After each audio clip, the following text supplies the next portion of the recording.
सपा नेता आजम खान को 3 साल की सजा हो गई क्योंकि उन्होंने पीएम मोदी के खिलाफ बयान दिया था। उन्हें लगा एक नेता के खिलाफ टिप्पणी ही तो कर रहे हैं, क्या पता था कि मोदी अब भगवान हो गए हैं। हालांकि किसी को कोई कंफ्यूजन नहीं होनी चाहिए। यूपी की शिक्षा मंत्री ने अब इस बात का ऐलान कर दिया है। सपा के वरिष्ठ नेता आजम खान को इतनी कड़ी सजा हो गई क्योंकि उन्होंने सीएम योगी और पीएम मोदी पर तल्ख हमला किया था, चुनावी भाषण में पॉलिटिकल अटैक किया था। उन्हें लगा हालात के जिम्मेदार सीएम और पीएम के खिलाफ बोल रहे हैं, शायद नहीं पता था दोनों अब लक्ष्मण और राम हो गए हैं। हालांकि किसी को अब कोई कंफ्यूजन नहीं होना चाहिए। सीतापुर के विधायक महोदय ने ट्वीट करके स्पष्ट कर दिया है, मुसलमानों को चुन चुन मारने का ऐलान करने वाले भाजपा विधायक नंदकिशोर गुर्जर को ऐसी सजा नहीं होगी क्योंकि उन्होंने सिर्फ भड़काऊ बयान दिया है। भगवान बन चुके मोदी के खिलाफ थोड़ी ना कुछ कहा है।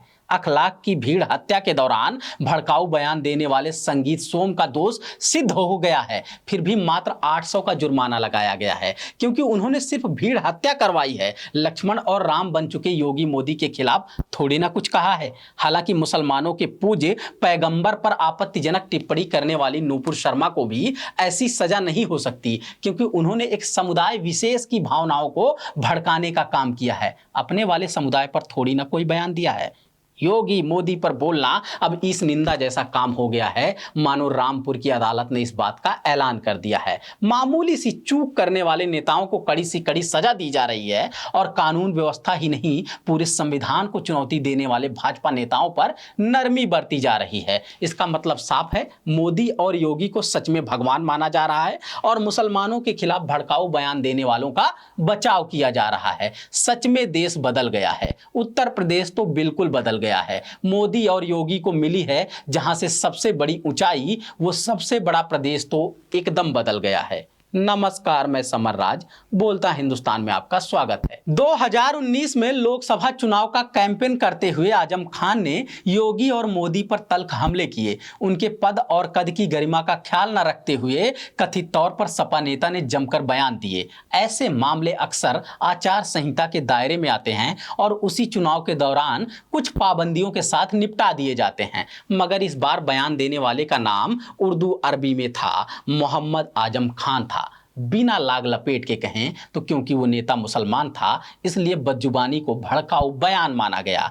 3 साल की सजा सुना दी गई और 25,000 के जुर्माने का ऐलान कर दिया गया। सजा का ऐलान होते ही बहस छिड़ गई कि क्या इस देश में अदालतें भड़काऊ बयान को लेकर बेहद गंभीर हो गई हैं। धर्म, संप्रदाय या किसी समुदाय के खिलाफ बयानबाजी तो छोड़ो, किसी बड़े पद पर बैठे व्यक्ति के खिलाफ टिप्पणी पर भी संज्ञान ले रही हैं। राजनीतिक विरोध के बावजूद अगर की गई कोई आपत्तिजनक टिप्पणी तो उस पर तुरंत सजा सुना दे रही हैं। सबसे दिलचस्प बात कि राजनीतिक व्यक्ति पर की गई टिप्पणी को हेट स्पीच बता दे रही हैं। मगर कुछ और मामलों पर नजर डालने पर तस्वीर कुछ और नजर आ रही है। जैसे भाजपा विधायक संगीत सोम को अखलाक की भीड़ हत्या प्रकरण में भड़काऊ बयानबाजी का दोषी पाया गया है, बावजूद इसके उस पर 800 का जुर्माना लगाया गया है। जैसे गाजियाबाद के लोनी से भाजपा विधायक नंदकिशोर गुर्जर राजधानी दिल्ली में आकर मुसलमानों को चुन चुन कर मारने की अपील करते हैं, मगर उनके खिलाफ ना एफआईआर दर्ज की गई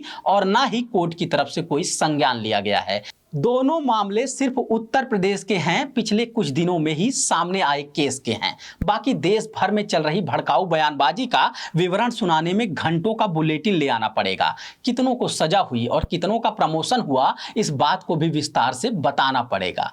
फिलहाल हम उत्तर प्रदेश के 3 विधायकों के अलग अलग मामलों का ही उदाहरण ले रहे हैं और उन पर लिए जाने वाले एक्शन के बीच का फर्क देख रहे हैं। भाजपा विधायकों, मंत्रियों की बात मान भी ली जाए, योगी मोदी को भगवान का दर्जा दे भी दिया जाए, इस निंदा का कानून भी मान लिया जाए, तो भी सबकी सजा में साफ अंतर देख रहे हैं। इस अंतर, इस भेदभाव की बात छुपी नहीं है, मगर अदालत द्वारा लग रही मुहर पर लोग चिंता व्यक्त कर रहे हैं। नाम देखकर न्याय होता है क्या इस सबसे बड़े लोकतांत्रिक देश में, सोच सोच कर शर्मिंदा हो रहे हैं।